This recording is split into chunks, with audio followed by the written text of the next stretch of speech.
Okay, well, thank you. Thanks everyone for joining today, and thank you, Andrew, for being involved in this webinar on visibility in cyber risk.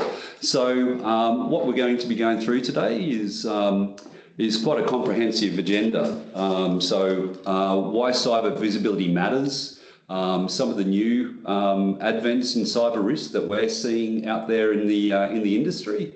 But also going into a bit of a discussion around the Trend Micro Vision 1 platform and how this enables us to see more within these disparate environments and be able to dimension risks better. So I'll let Andrew handle that part of the presentation today, but going into next steps and Q&A. So if we can keep our Q&A until the end, would be fantastic. We're very keen to interact with our attendees today, and between Andrew and I'm sure that we can answer your questions adequately. Well, let's hope so anyway. Okay, so hi everyone. My name is Matt Miller. I'm the co-founder and CEO of Insicon. We've been around for a while. I've been around longer, so 25 plus years in cyber and IT. I started before cyber was cool and exciting as it is today. I do a lot of fractional CISO engagements for quite a number of major enterprises in Australia.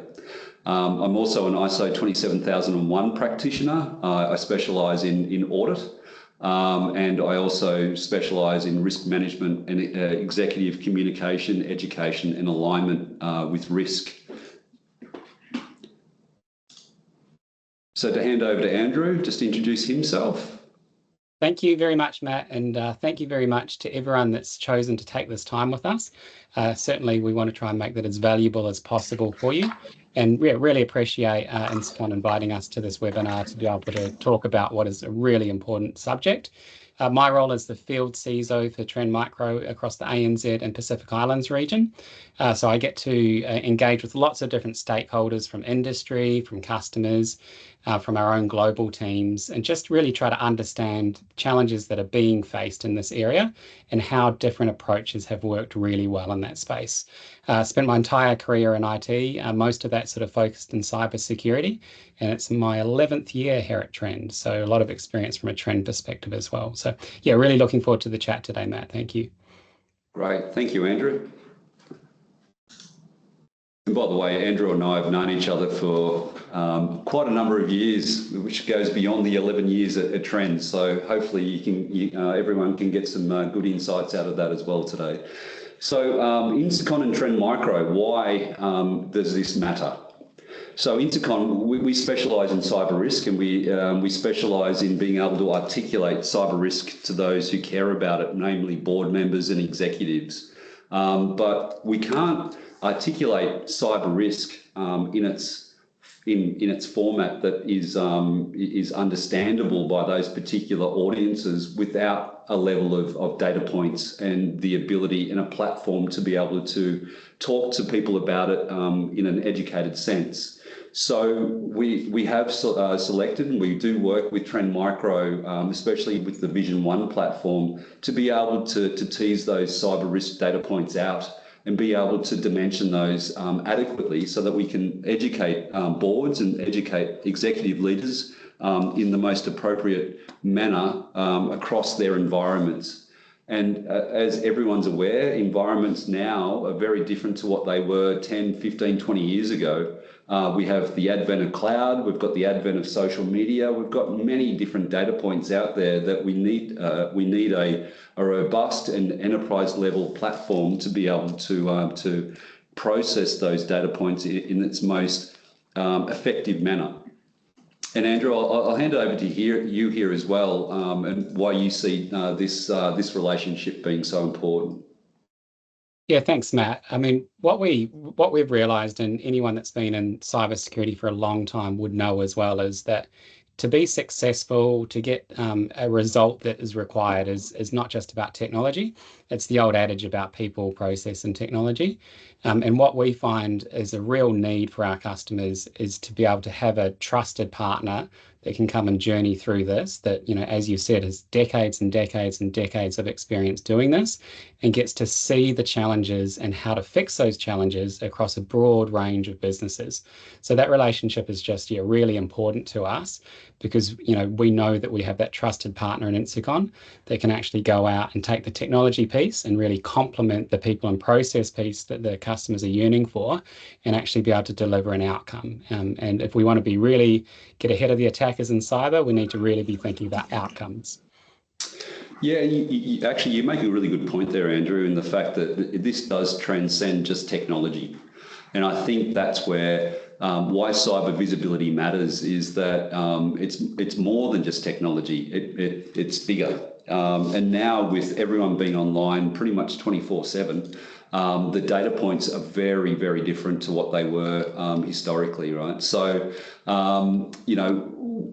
and that's where, and I've been through a couple of cyber incidents recently, and being able to really understand our indicator of compromise is quite difficult because of each of those different avenues that people now can be compromised by. So, there's a couple of data points up on this slide at the moment, which is 39% of security teams reported being unable to detect a data breach with their current tools over the past 12 months. That's really important, in the fact is that environments and data processing is probably going faster than the cyber tools that we've implemented, say, 10 years ago. So, there is a disparity that our cyber tooling and our cyber instruments probably aren't as well tuned to the increase in different environments, and we need to close that gap. So, and again, going back to Vision 1, that Vision 1 I see as being one of the best tools out there to really help us understand those gaps, and also to be able to recommend ways that we can close them, close the blind spots, because we're not just looking at it from a data point, we're also looking at it from compliance as well. So, and you can see here from the building blocks of cyber visibility, and I'll start at the bottom, is that traditionally we've always looked at networks. We've looked at the endpoint, because they're probably the most recognizable aspects of any environment. But with people and cloud, that has sort of changed the dimension a little bit. Cloud especially, because it's taken us a while. It's probably cyber practitioners to get our head around the absolute sprawl that cloud can present, but people are also involved in that. But then we go up a stack, and we start to look at the more advanced aspects of those building blocks, being applications, APIs. But my view is also, when we interact with third parties, we also then assume some of their risk as well. And supply chain attacks have really increased over time recently as well. And we've seen that with, say, SolarWinds and a few other supply chain attacks out there, the famous ones. But the application, the APIs, have also presented a challenge in themselves, is that you typically a network engineer or a developer. That's starting to merge into one now with DevOps and SecDevOps, so that we need to be in tune with the environment from the whole 7 layers. And then we go beyond that and we go into identity management. Who are you? Where are you? What do you do? But also, the interaction with things such as LinkedIn and other social networks that do have a lot of, exposures there as well. So, and then we go into, other things like OT and IoT networks as well. So what's your thoughts on that, Andrew? It's interesting how you sort of describe those pictures, that are quite neatly tied together in a beautiful looking slide. And I think that those building blocks are so important. The big challenge that I guess we see is that either all of those building blocks don't exist in an organization, or there isn't a way that they're actually tied together nicely to be able to kind of focus on what's required in that space. And overwhelmingly, that's, the building blocks that you put up there, cover so many areas underneath those as well. So overwhelmingly, how do we pick the things that we need to focus on that are actually really important for that business? So yeah, it's really, really good illustration. And I think we're going to talk a little bit later on about how we can actually turn around and say, right, in the context of my business, what is the area that I should be focusing on with those limited resources, and what's the best way forward for it? So it's a great starting point to that. Yeah, and look, I think you're right. This is not uniform to every organisation. Like, each of these different blocks are very relative to the organisation as well. And I think we need to be cognizant of that and really implement tooling and instrumentation that is commensurate to the organisation or the customer's needs, right? And that flexibility is so super important to be able to expose each of these blocks in the most effective manner. Some organisations may not rely on third parties as much as others, which is fine, and others may not have APIs. But we do need the ability to be able to tool to them or instrument to them if it does present itself. So I think you're right there. And I think, just to add to that, Matt, as well, I think the thing we must understand, and we've been in cyber for a long time, is we're here to help the business accelerate, not to turn the business off. You can't be in business without risk. So actually, that's such a tenet of when we're building a risk management strategy, is making sure that we just identify and manage that risk in line with what the business wants, and don't try to turn around and stop business from doing what it can do, right? So, well, exactly. The old adage of, cyber should be an enabler. Yeah. So, okay, so the risks of not having visibility, and it's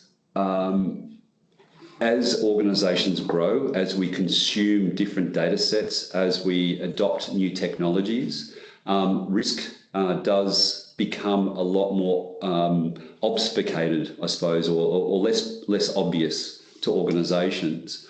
And now the government especially is really pushing for compliance. They've really got a head of steam behind them now around the ASD Essential 8. There's other compliance, the mandatory 10 or the 10 mandatory guardrails now for AI. We've got other, frameworks such as ISO 27001, NIST, and they're all really practical in their approach, but again, it's got to be adapted to what's right for the organisation. And without having visibility, you do become very non-compliant very quickly to those particular frameworks. And we've seen that with the likes of a few very famous hacks that we've seen in Australia lately, such as Latitude, that they did have a compliance requirement and they fell outside of that, which ended up being quite a dramatic hit to their reputation. But we've also got shadow IT remains in the shadows, where people need to be operational. They do go beyond their agreed policies and procedures to be effective.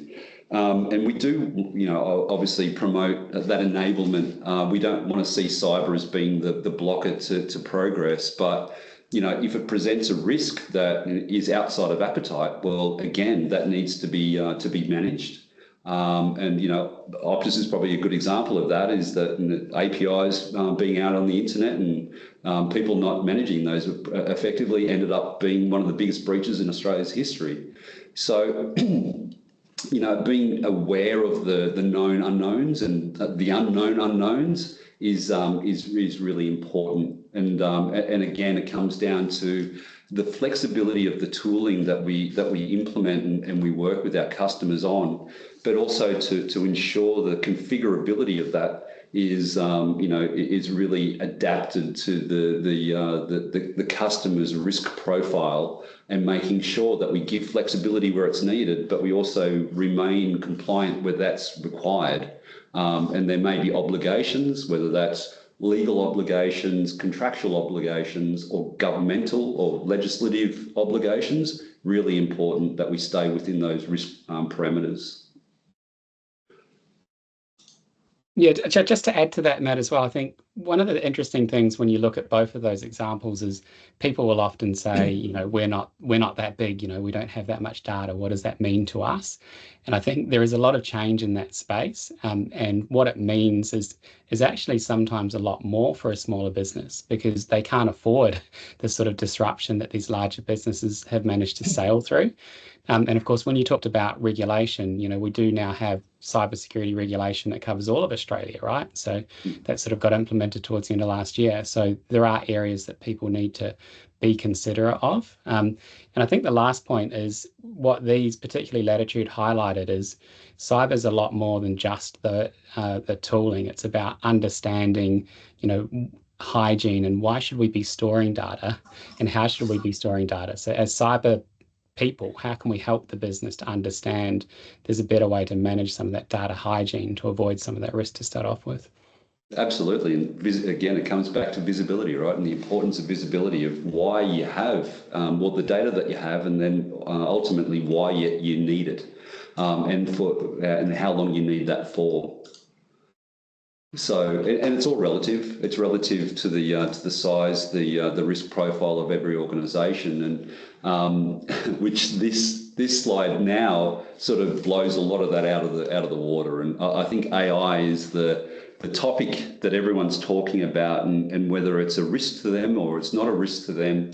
But effectively, it's another tool to make us all smarter, faster, and operational. But AI in itself has many different aspects, and we're going to touch on a few of those, in this discussion. Is that so Gen AI not only makes us smarter and faster, but it also makes threat actors smarter and faster as well. So we now have this adversarial view of AI that really does make things a little bit more questionable out there, especially things like deepfake.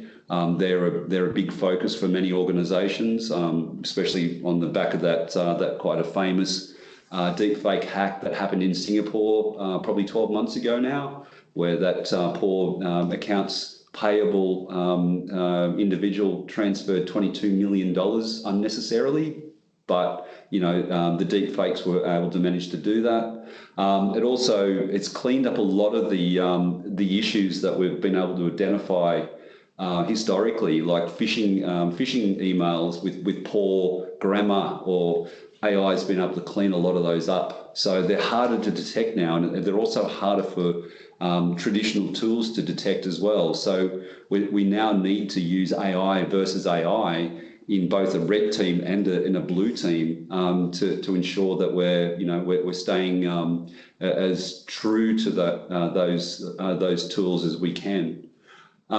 There's also the new attack surface which AI presents, so that it's always on. AI is on our phones. It's on, Apple have released it. Google's released it with Gemini.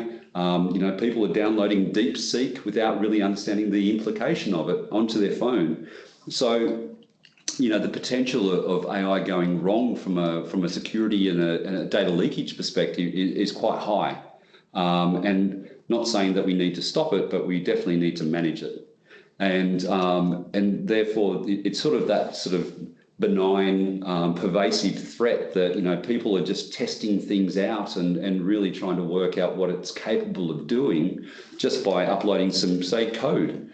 And there was the famous, Samsung code index where they put all the code up into OpenAI, and it was all indexed and available by others. So there's, we need to manage these, and I'm actually quite happy that the government have released their 10 mandatory guardrails around AI to allow people to work out what's good and what's bad at least.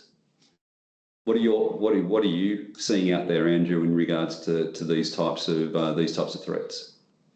Yeah, absolutely. I think you've sort of put the nail on the head. It's changing a lot from a social engineering perspective. So definitely deepfake videos. And we're also seeing a lot of deepfake audio. And that's something that actually impacts not just people from a business perspective, but personally. So, how do you know whether that's your kid that's giving you a call when they're on holiday and lost their phone, or whether it's actually someone that's trying to impersonate somebody? So it's changing the way that we think as humans and about who we are actually interacting with. And it's just about tweaking our knowledge and being able to look at that perspective. But again, similarly, these technology waves are here and they're going to stay. So it's about working out how we actually embrace that stuff, but do that in a really safe way. So, and that's going to require, tools. It's going to require a change in the way that we're thinking from a people and process perspective. And it's just going to require a little bit of, getting on top of that whole area. Yeah, I think awareness but also practicality is really important. So just being safe using these new tools and making sure that we're not either exploiting them or they're exploiting us in a pervasive way. Absolutely. Gartner uses a term called AI literacy. And I think that that's probably something that, is going to be a big move over the next couple of years beyond just security. It's actually becoming literate in how these things work and what that means for us as we carry on business. Yeah, it makes sense. So the challenge, and this is one thing that us here at Insicon have been sort of wrestling with for a while now, is really how do we manage these millions of data points to get to a conscious or a very clear view of data risk without being paralysed with each of the different types of data points, and we've distilled them down into these sort of 5 areas, being understanding our assets. I think that's really that's a foundational aspect of cyber risk. What are we trying to manage? And that covers both traditional sort of environments, but also cloud, virtual environments, and also the IoT devices and anything that can process data. Then we also have our risk metrics, like what do we see as being a risk within an environment? It goes back to that relativity that we spoke about earlier. What presents a risk to any organisation may not present that to another, and just being very conscious of that.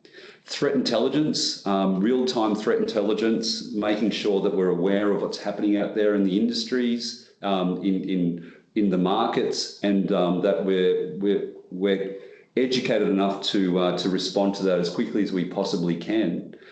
But then how do we measure success? And those metrics, so mean time to detect, mean time to remediate, they're effectively the way that we can sort of to present to boards and the executive how well their environments are actually being attended from a cyber perspective. That's the measure. But ultimately, everyone wants compliance. And compliance is adhering to all the obligations that, no matter the size or the type of organisations out there, that they're adhering to what they've agreed to, whether that's an ISO 27001, Essential 8, or legal, contractual, or legislative obligations. Compliance is where it all matters, because that effectively is where the liability stands. So ensuring that we've got our customers in a position that they feel comfortable that they're within risk appetite and they're within compliance is why, again, we've selected Trend Micro Vision 1 to help us understand and really consolidate each of these millions of data points into consumable, but also very clear metrics. It's easy, once you can bubble up and surface a lot of these data points into a single dashboard, makes it a lot easier for us to look smart. So that's what we're here for. So, but I'll, if we go to the next. So what can be done about gaining visibility before something happens? Look, and I hate to say it because it's such a cliched thing to say, is that it's not a matter of if but when. And being prepared for that and making sure that the tool set that organisations have for that particular situation is so critically important right now. And to review all of the seams, the investments that have been that have happened over many years, are they commensurate to your risk appetite and risk profile today? And will they be relevant tomorrow? And I think that's, again, why Vision 1 or Trend Micro's Vision 1 is so important for people to consider, is that it very much allows us to see visibility, but also to adapt it to those particular compliance metrics. And that's why, again, you can't respond to something you don't know about. So that's why we're having this discussion today, to make sure that everyone understands what Vision 1 can present to them. So I'll hand over to you, and we can go into proactive security. Wonderful. Thank you very much. And thank you for that interactive conversation. I think it definitely puts on a real spin about what does that mean when you're sitting on the customer side and trying to understand how to sort of take on this problem. So with every opportunity is a problem, with every problem is an opportunity. So I think we want to sort of talk about how we got here and what we're doing and what we're seeing as being successful with other organizations to try and solve this problem. And I think this analogy that our CEO actually uses, so, we've been around 35 years. She's actually been in the business since the inception. She was one of the first coders. So she's seen every wave that you could possibly see in cybersecurity. And the analogy is that cyber industry has been built to be very reactive. So we're trying to keep up with the new threats. We're trying to keep up with all of these things that are happening all of the time.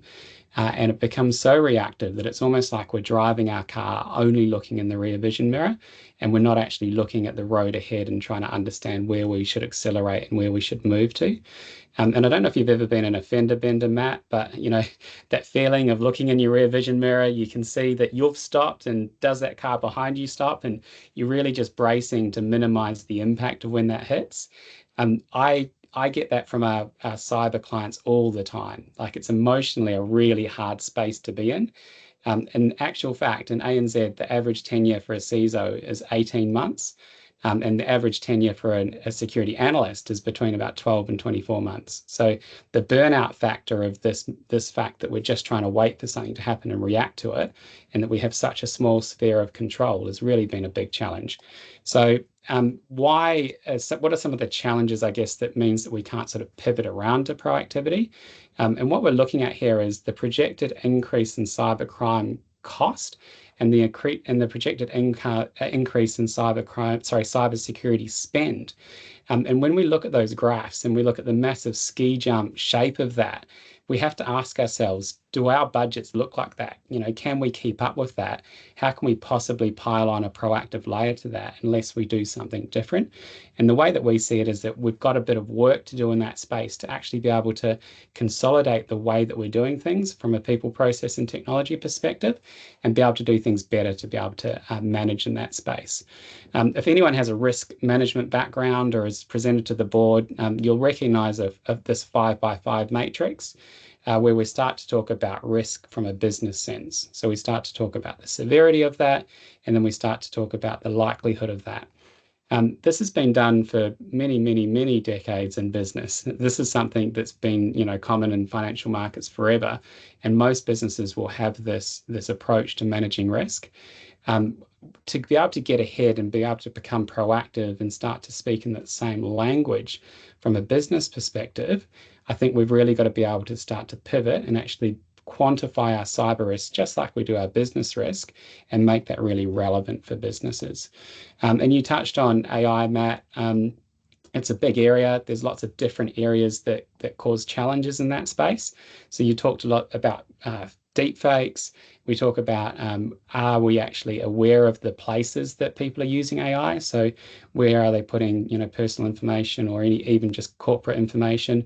And also importantly, what are they getting back out of that? So understanding whether they're actually authorized to see the data that the AI is returning. But I think that there's when I talk about AI literacy, there's this whole area around the models and the safety of those models that become a big issue as well. I've got a use case that I share sometimes from the stage that people find quite humorous. And I've got a paid version of ChatGPT that I used to do some research. And it actually managed to create for me a cybersecurity framework from scratch that didn't actually exist, but it attributed it to the AST. So it created a framework called the ASD Cybersecurity Framework. It was complete with proper cyber.gov.au URLs that didn't go anywhere, but they looked very legitimate. And it did a full rundown on what this framework had. And when I queried it afterwards, it was just trying to please me. And it had just filled in the blanks and created a framework that matched what I was asking for and then attributed it to the ASD. So, I mean, it's kind of a funny experience when you're researching for a cybersecurity conference. But if you think about what would happen from a business perspective if that happens, that can be hugely challenging, right? Hugely challenging if we're making decisions based on that.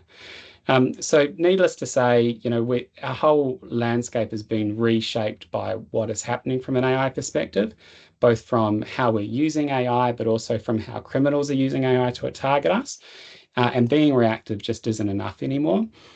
We've spoken for a long time about managing cyber risk as a business risk, but whether that's actually effectively been happening in practice remains to be a big challenge for a lot of organizations. So why are these challenges, and what do we need to do to make these challenges a whole lot easier? People will be familiar with this. You shared this in a building block view there, Matt, as well, about all of the different areas that become risks. But I think that critically, a colleague of mine actually talks about this as the value surface as opposed to the attack surface. And the reason that he calls it the value surface is that we need to implement these things to deliver that value to our stakeholders, be it customers, employees, shareholders.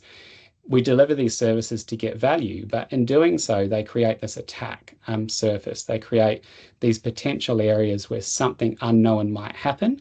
And if that unknown happens, then we might end up on the front page of the news, or we might end up with this disruption. So I think it's really important as we work out how we solve these problems that we remember that this is the value. We're using this to deliver value.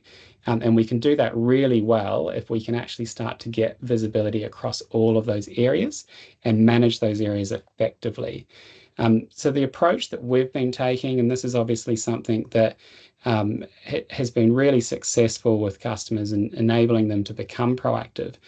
Part of our Vision One platform, so this little diagram that you're seeing there depicts the Vision One platform that Matt was speaking about. So this platform is an integrated platform that has the protection, detection, and response layers, and it's underpinned by our threat intelligence and services delivered from our partners as well. We have an offering called Cyber Risk Exposure Management. So if you picture all of these different areas that we've spoken about and work out how do we bring that together and actually understand in one place what that means and what we should be focusing on and what we should be automating and what we should be mitigating. And that's cyber risk exposure management. And I'm just going to spend a few minutes talking about how that works. So if you look at this diagram and this continuous diagram, you'll know that shares a lot of familiarity with frameworks that are out there like NIST and like adaptive security frameworks, because these frameworks have been built, for as long as there's been cyber, to understand all of those different components and to make sure that that happens continuously. The implementation of that becomes very difficult, though, if you have disparate tools in each of those areas that don't talk together. So going back to the building block environment, if those things aren't connected, then it becomes very manual and very difficult to try and link that together. When we start to bring that together in one space, suddenly we can understand that whole picture. And that whole picture starts with discovery. You said it very well, Matt, and that we can't protect what we don't know about. So to be able to discover, we need to be able to discover in lots of different ways. So we use a huge heap of what we call our native sensors, so technologies that are deployed out to a customer's environment. But really importantly, we use a lot of integrations and connections into other tool sets. So that might be an identity provider, it might be an email platform, it might be a vulnerability scanner or a cloud account. When we can discover all of these different assets and bring them together, then we can start to use the power of AI ourselves behind the platform to actually start to profile those assets. And when we've profiled those assets, it means that we can start to make predictions. And predictions has always been one of the harder things to do. So if we understand what's going on, but if we actually start to look at how can those assets communicate with each other. So if we have a cloud identity, for example, and it has a misconfiguration or a vulnerability, if we understand how that connects to other assets inside of the organization, we can start to make a prediction about where that weak spot would be for that organization and what the smallest amount of effort needs to be to contain that and to prevent that from being exploited in the first place. So really pivoting to getting ahead of those attackers. And if we look at how that looks, it starts to map out what those entry points might be. We talked about an API in the case of Optus. In the case of Latitude, it was a third party that had access to the environment through the network without MFA. It might be mapping out all sorts of different areas, but being able to identify how those areas would then get back to our crown jewels, our data, or the processes that we need to keep running, and be able to finger point exactly what we need to do in that space. And when we do that, we can really accurately prioritize, this is what we should deal with. So we'll give a good example. If we talk about vulnerabilities, common vulnerabilities, the CVEs, they have what we call a CVS score. So that's a criticality score that's given to that vulnerability. And there's some generic rules around things like essential 8 controls that say for certain severities, they need to be patched within certain times if we want to be compliant. What we've found is that that can be overwhelming for organizations because it might not be possible to reboot a machine within a certain time or to take down a platform to install that patch. And often that lacks context. So we could have a high vulnerability on a device that's very well protected with very little access to the environment, which actually means that it's a lower risk to the organization, but perhaps there's a medium vulnerability on a web-facing cloud asset that actually is really important and needs to be dealt with straight away. So being able to add context to what we're seeing and prioritize that and prioritize other issues like configuration issues, above vulnerability issues, suddenly we're managing risk instead of managing, scores that are meaningless to the organization. And how do we do that? There's a really important factor that, and this is what, you've spoken about the importance of Vision 1 to your organization and how you're bringing that to customers. The importance of partnership becomes really important because we exist in life to secure customers and to help partners secure customers. And we do that by having 35 years of data that's just looking at cybersecurity and spending our whole time in that space. We have an initiative called the 0 Day Initiative. It's the largest independent bug bounty program where we go and discover vulnerabilities and do the responsible disclosure of that. We have thousands of engineers, hundreds of threat researchers. Why is that all important? It's important because if we take that information plus the context that we're getting from the organization, suddenly we know what can and will be exploited, and we can do that heavy lifting so that the customer and yourself can focus on what's really important in that space. And that kind of moves us around to that next piece. And you spoke about this desire that organizations have to be compliant. But in my experience, and I'm sure in your experience, Matt, compliance is a lot easier said than done. We often get trapped in, what I call the audit loop. We come and have an external provider come and do an audit, and then we spend the next 6 months or 12 months trying to resolve those issues, and then it starts again, and it becomes a very point in time. And I've often had CISOs and friends of mine say to me, I'd say, oh, why are you looking so down? It's audit time, it's audit season. It's got a real negative connotation to it.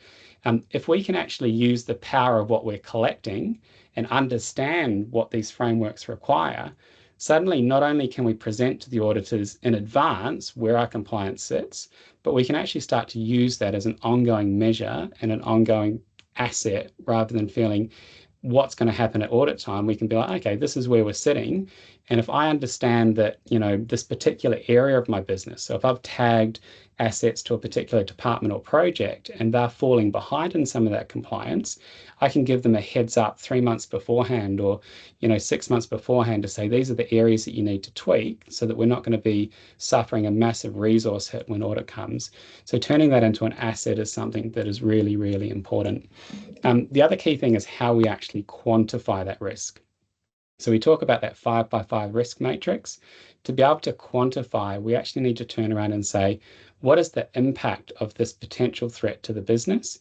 And how can I score that in a way that makes communication between different areas really simple and helps us to be able to know, not just from a security team what we prioritize, but from an operations team what's most important.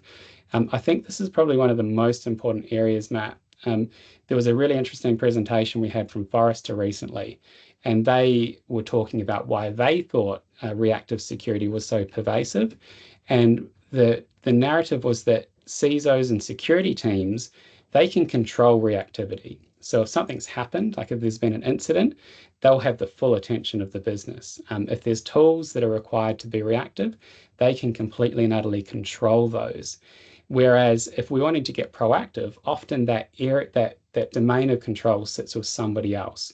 So if we can bridge that gap by having a common language across the entire environment, where we actually say, hey, we've agreed on this language, we've agreed on this priority, suddenly we can actually start to take control of those proactive areas and have people on board in that process. So executives, operations teams, the whole area of the business, rather than being fighting each other to understand that. And of course, if we can mitigate, then it's something that, and if we can do that on an automated basis, then it's something that those teams don't need to focus on. So there's also another framework coming out from ASD called the Foundations for Defensible Architecture. If we put it in English, it's really the ASD's way of advising businesses to use zero trust principles.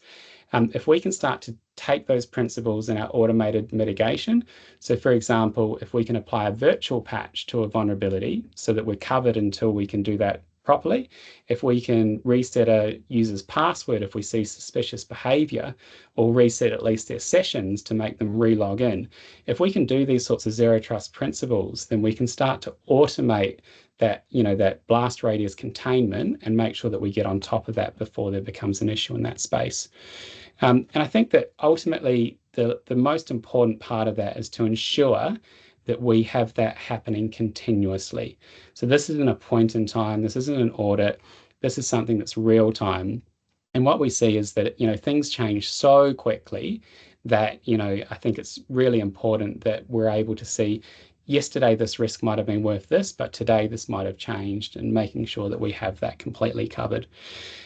So when we can bring that all together in one place, so when we can have that discovery, the assessment, and the mitigation, that's about trying to bring all of those building blocks together and make sure that we can actually clearly have it as a step that's actually reachable, as opposed to trying to stitch things together with spreadsheets. And we've seen this being a really effective approach. This next one here is a quote from a government department in Europe, just saying that once we get rid of those silos and those visibility gaps, we know what's going on and we can do something about it. And that's kind of the proof of the pudding is in the eating. And if you look at the industry analysts, we of course receive really good leadership in that space, because bringing that together is not a simple task, and it's something that we're really proud to be leaders for. So just the last sort of 2 minutes from me, Matt, before I hand back, is how does this work, and how does this help to tackle the AI problem that you mentioned about? And one of the key things is there's a lot of advancements going on in how criminals are using AI, but rest assured, the security industry is pushing forward heavily with investment in AI. We have more money, we have more people to put behind this. We've released our Trend Cybertron, which is basically the brain that sits underneath our platform. We've also taken a unique step of releasing a public model that people can actually download and use themselves to be able to query it as a security-specific AI model. And what that enables us to do is to provide the features that we've spoken about through cyber risk management, but it also enables us to help people embrace the use of AI for themselves. So when we talk about embracing AI, it's really important to have the right coverage in place for that, to be able to make sure that we can go forward with the innovation that AI gives us, but do that in a secure basis. So everything that we've sort of spoken about is, AI for security. So how security is helping, how AI is helping in that security landscape. What we also can offer through that same platform is the ability to secure AI. This little blueprint, there's a full document, so if any of the attendees are interested, we can send this afterwards.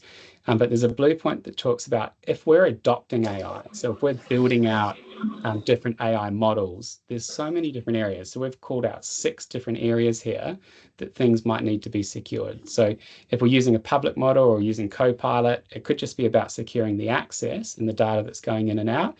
But if we're building our own model, then it could be about securing the underlying microservices and infrastructure. Whatever that looks like for an organization, there is an answer to do that securely, and there is a blueprint to do that. And it's a great conversation to have, because suddenly cyber can go, yes, we would love you to embrace this, and this is how we do it securely, so that it can be a long-standing solution in that space. So just from the time perspective, I have a few kind of other slides about from a trend perspective, but I'll just leave it there and hand back to you, Matt, for any closing and any questions that we might have. Mate, thank you so much, Andrew. I think that even being a CISO myself, it's really sort of opened my eyes to the different threat vectors that we see, and just how you guys are really responding to each of those as well. And one thing that I just want to go back, the point of the audit, and being down about that, like it's this really pivotal moment in most organisations where it can be seen as a negative, or it can be seen as a positive. It's either you're sitting there justifying, or you're sitting there, enabling. And that's what tools like this that I can see can be used to really change the dimension from being reactive to proactive to progress. Beyond that, and being able to get visibility of all the different threat vectors, all the different aspects of the environment, whether it's human, whether it's product, whether it's there's so many potentials here to get in front of all the bad threat actors, and also the whether they're, and also internal risks as well, right? So thank you very much. I think it was very comprehensive, and definitely opened my eyes to a lot of different areas as well. So thank you for that. You're welcome, Matt. And I just think one thing to add to that is that one of the things that I've seen as proof of the pudding is, I've got a lot of CISO relationships, and when you can sit down and start your meeting, and they'll say, "Oh, Andrew, we've got our risk score down to 39. We've been on this journey." So being able to articulate this whole complex area that we're helping them with in a single line and a single number, and then the rest of the time you can chat about sport, right? But I mean, it's that simplicity. And having that common thing that as a partnership you can actually measure yourselves on is just really, I really enjoy that. Exactly, it's perfect. Very good. All right. So what can you do tomorrow to increase your visibility? Obviously,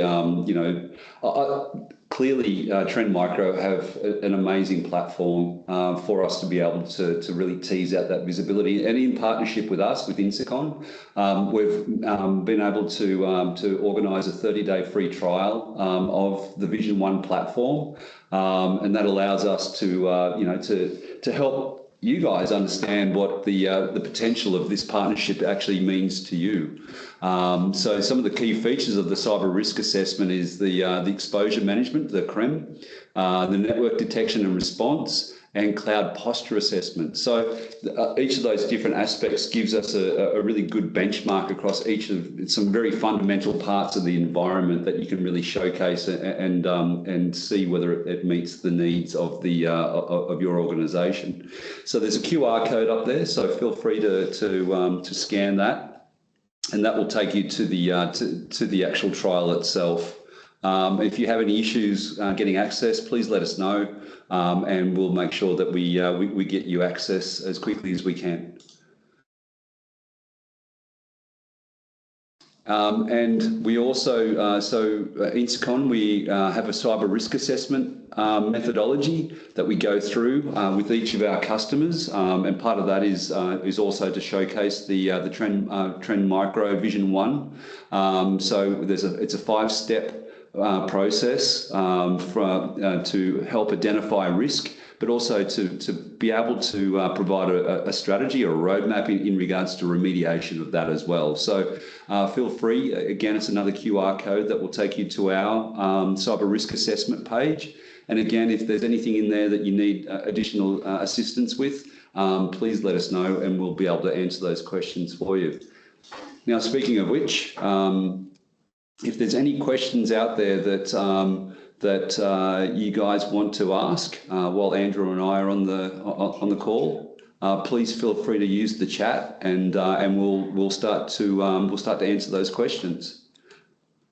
So in the meantime, though, we just want to start to close up the presentation while you're writing all your questions. So what's a platform that can aid in visibility in your cyber risk, but not the context? So, you know, that 5x5 matrix really does give us a bit of a confusing model in regards to how we deal with cyber risk, and contextualizing that is the magic. Being able to understand the 5x5 and how that is applied to your environment.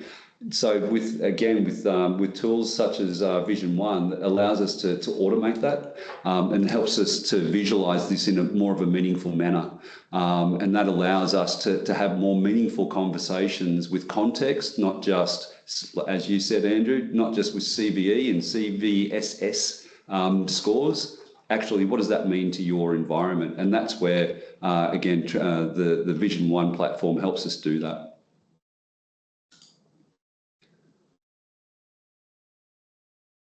So 4 steps to gain context and actual insights. So engage with us. We're happy to help both identify risk, explain risk, but also measure risk.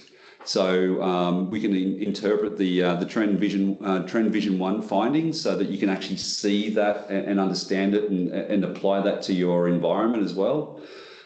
Establish the why behind the risk. So again, risk is very subjective. It's very contextual. It actually needs some thought. It needs some discussion about the dimensions of each of the risk, and that allows us to prioritise and contextualise the risk to your organisation.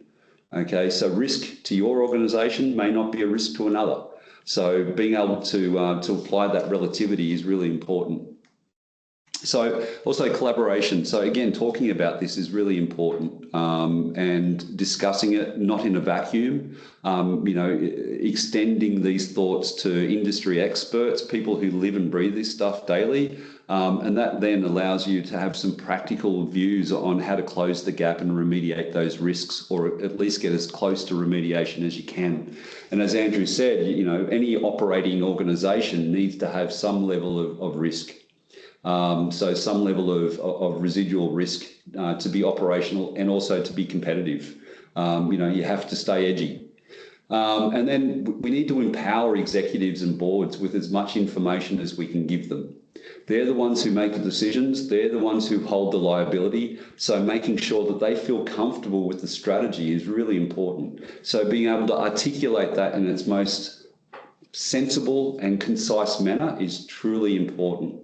That allows them to make those make decisions, whether that's a budgeting decision or a resourcing decision or a strategy decision. That's what the partnership of Insicon and Trend Micro gives. So you know, that concise decision-making format.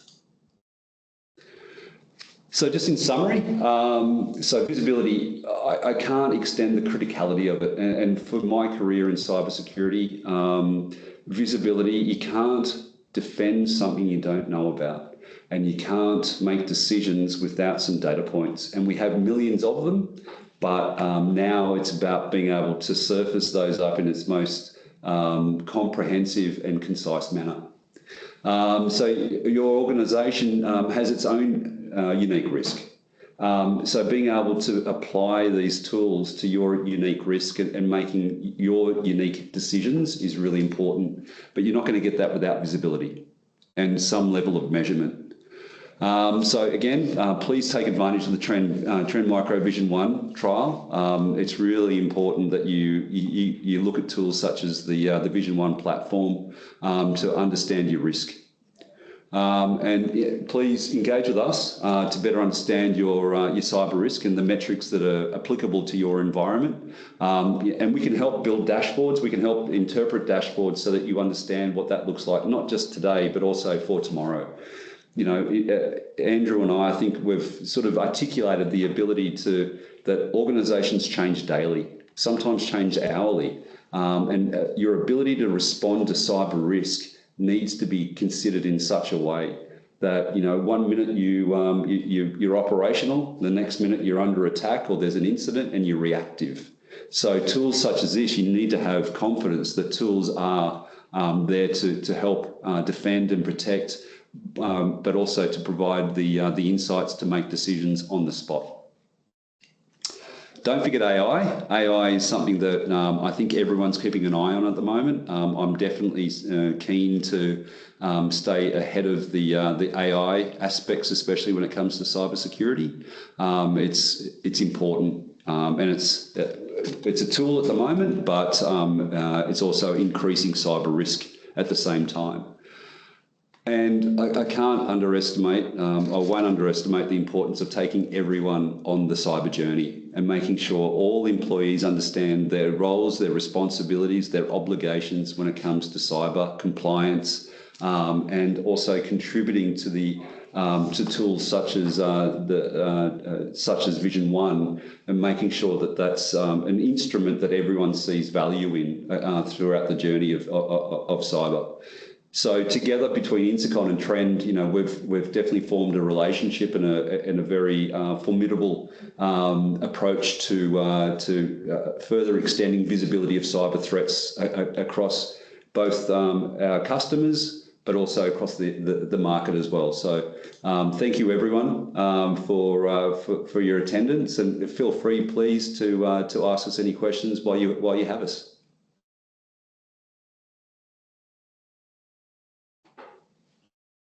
All right. Well, thank you, Andrew. Thanks so much for joining us today. I think it was a really good conversation, and thank you all the attendees for joining us today on this webinar about visibility. Yeah, thank you, Matt. Thanks, everybody.